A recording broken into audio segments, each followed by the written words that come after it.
jangan sampai mengutak-atik aturan dan tata kehidupan rumah tangga kita di Indonesia gitu. Masya Allah, ini kan mengerikan. Rumah kita bagus-bagus, tapi anak-anak kita ya tidak lagi dengan kenal ayat-ayat Allah dan hadis-hadis Rasulullah. Kemudian yang dikhawatirkan lagi, pemerintah berusaha bagaimana melahirkan anak-anak tadi yang punya makanan sehat dan halal, punya rumah yang bisa melahirkan generasi yang soleh dan solehah. Nah tentunya kan di rumah itu kan harus diisi dengan sesuatu yang nanti bisa melahirkan anak-anak yang soleh dan solehah.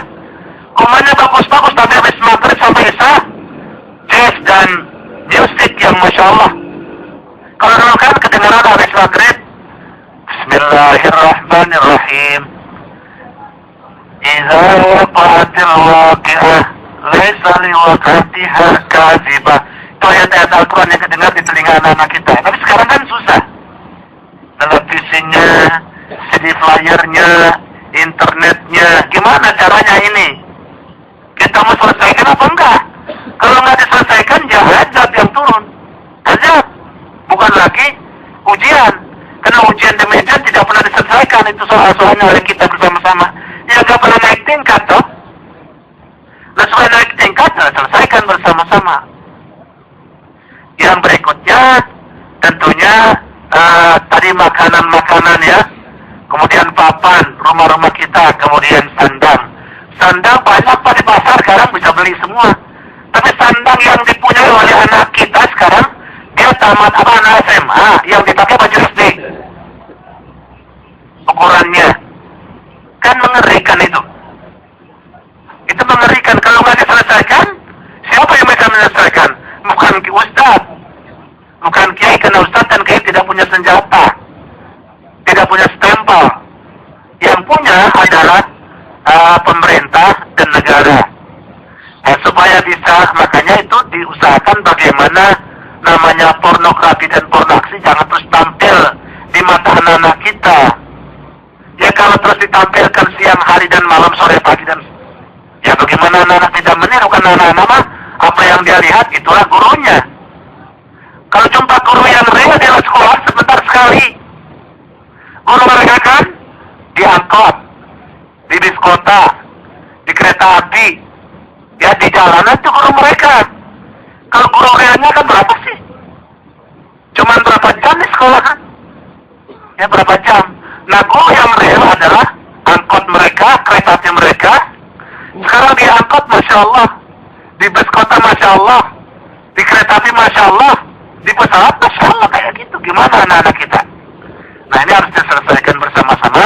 Makanya undang-undang pornografi dan pornografi itu ya harus bukan sekedar basa-basi, harus digulirkan dan harus diterapkan.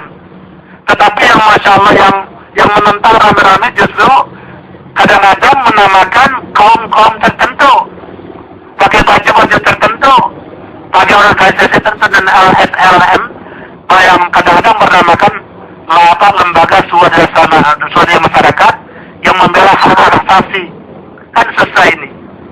Nah ini bapak-bapak, ibu-ibu, yang namanya PR kayak gini memang harus kita kerjakan bersama-sama.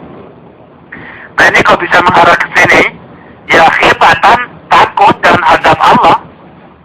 Nah, kalau takut dan azab Allah dan peringatan dari Allah, ya selesaikan toh PR dan ujian-ujian ini dari Allah. Kalau nggak diselesaikan, ya azab Allah, musibah bencana akan terus bertubi-tubi. Ya. Dua-dua jahri, kemudian zikirnya, berdoanya, wiridnya, baca masuratnya, baca hizibnya, tidak boleh teriak-teriak. Cukup didengar oleh kita masing-masing. Ya kalau nanti teriak-teriak, itu melanggar aturan Al-Quran, waduna jahri minal qawli. Ini nanti bacaannya jangan keras-keras. Kenapa? Ya kita kalau berzikir di masjid keras-keras, kan tetangga masjid itu tidak semuanya sehat. Bapak-bapak ada yang sakit gigi. Oleh kalau ada yang sakit gigi, jangan dengar macam-macam. Dengar yang suara keras itu sakitnya tambah sakit. Ya, tambah sakit. Dan nanti orang-orang itu merasa terganggu. Ada kaum muslimin, ada kaum non muslimin di tengah masjid. gini orang Islam ya. Saya lagi tidur nanti nggak bisa tidur ini. Teriak-teriak zikirnya, teriak-teriak wiridnya, suaranya pakai pengeras suara lagi, masya Allah. Nah ini makanya Al-Quran kita tidak boleh, sekali-sekali sih boleh. Tapi kalau jadi rutinitas pagi sore, kesian tetangga. Tetangga kita kan bukan muslimin semua, ada yang non muslimin, dan tetangga kita juga kerjanya kan ada yang siang, ada yang malam.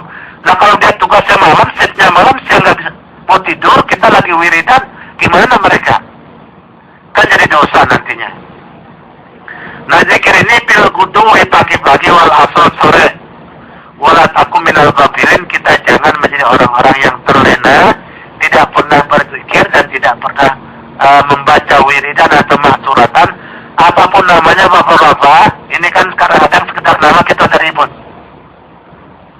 Wiridan yaitu juga, hizban itu juga, maksuratan itu juga, zikiran itu juga bacaannya. Terserah dah mau pakai nama apa, tapi jangan lupa pagi dan sore kita baca. Pagi dan sore kita baca sebagai doa, yang doa kemarin sudah kita jelaskan adalah senjata buat kita semuanya. Nah ini jawaban dari ibu-ibu kenapa sih kita tidak pernah wiridan sama-sama. Ya kalau kita wiridan ibu kan terganggu, bapak-bapak juga terganggu kan.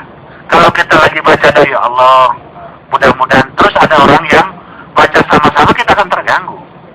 Nah begitu pula saudara kita, tetangga kita akan terganggu pula kalau kita bersama-sama membaca wiridan. Nah baca wiridan kan doa bersama kan tentunya hajat kita masing-masing. Nah ulang-ulang dah dengan bahasa ibunya, dengan bahasa bapaknya doa itu. Tidak mesti dengan bahasa Arab. Kalau nggak bisa dengan bahasa Nabi, dengan bahasa Quran, ya bahasa kita. Ya Allah, ya Maha Pengasih lagi Maha Penyayang, sayangilah saya ya Allah, sayangilah orang tua saya ya Allah, dan seterusnya. Itu doa semuanya akan dikabulkan oleh Allah Subhanahu wa taala. Nah, yang berikutnya Bapak dan Ibu, kita melontar hari ini kan hari ke-12, hari nafar awal. Barangkali nanti akan kita tunda sampai setelah maghrib, karena setelah asyar itu masih juga saat-saat penuh, saat-saat ramai sekali, karena mereka akan ngambil nafar awal. Nanti kita kondisikan kalau memang habis asar bisa, situasinya aman, kita berangkat. Kalau enggak kita tunda sampai maghrib, ya sampai maghrib Pak Isya, atau setelah sholat Isya. Kita akan lihat situasinya, karena memang mereka yang bernafar awal harus meninggalkan Mina itu sebelum maghrib berkumandang. Begitu azan maghrib, mereka masih ada di sini, mereka harus nginap lagi. Ya kalau kita memang sudah niat untuk nginap malam ke-13, mereka yang bernafar awal belum meninggalkan Mina sampai maghrib, resikonya harus tinggal di sini lagi. Wajib itu, wajib. Nah ini saja Bapak dan Ibu terkait dengan pertanyaan-pertanyaan ibu-ibu dan bapak-bapak, kenapa dan seterusnya, itu terjawab dengan firman Allah di surat Al-A'raf ayat 25, ditakkid kembali, nanti bisa dibuka di Quran. Hadanallahu wa iyyakum. Assalamualaikum.